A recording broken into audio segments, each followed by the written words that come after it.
Perform, stop, get critiqued. I know it's did last summer, but listen, we're going to start.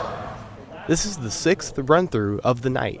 Practice started at 10 p.m. and the group is still on the turf, worn down in Walter Fieldhouse, but pushing through until near midnight.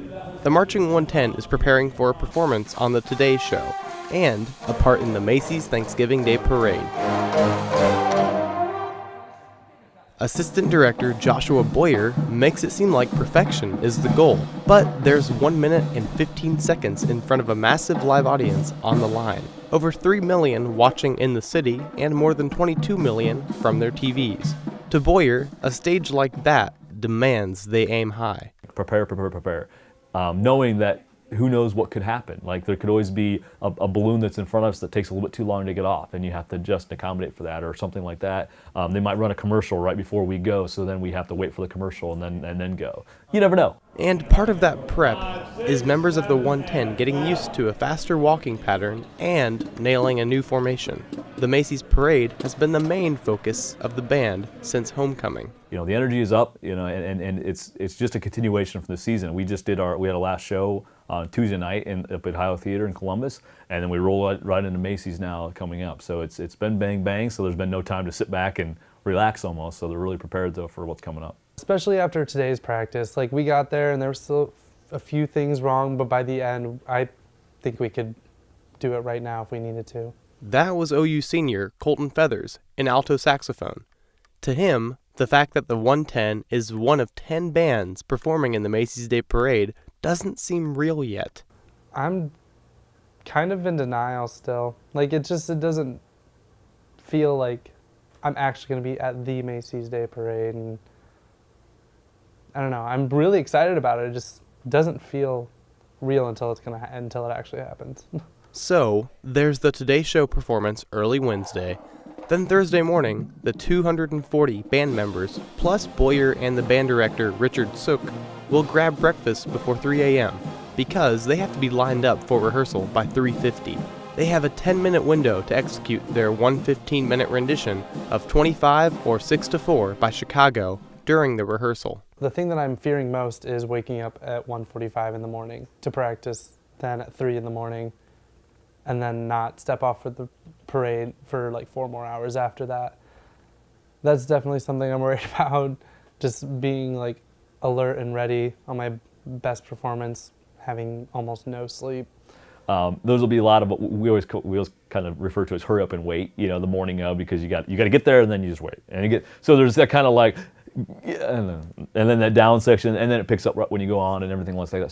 So that energy, you know, will be fun to see. And usually, that's how the entire season goes, up and down. Sook says normally, the band's intensity doesn't stay this consistent through the end of the year, but Macy's has created an exception. It's amazing how fast time flies. You know, it's funny, it does help in a way, because what happens in the season, it's like a big crescendo to homecoming, and then after homecoming, it starts getting cold outside, and they're ready to, all right, we're ready to pack it in, you know. And Macy's was another carrot we could dangle over their heads. The students have known about this performance since April 2016, but Sook's no stranger to the parade. The band has played on the Big Star twice before, once in 2000 and once in 2005. And returning to Macy's Parade from my alma mater, Ohio University, the 205 members of the Marching 110. We weren't good at math. Great band, and here they are. The same band can only apply every 5 years, so Sook has kept 2017 on his radar because it's the 110's 50th anniversary.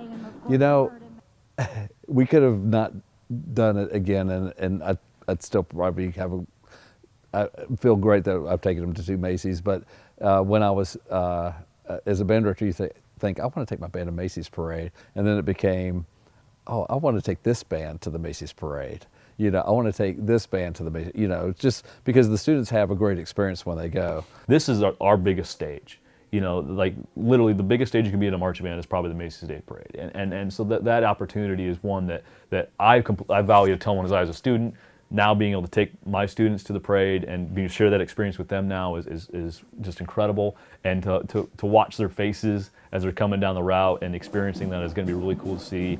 The directors are both a little stressed, naturally, but they're confident because their musicians are executing well.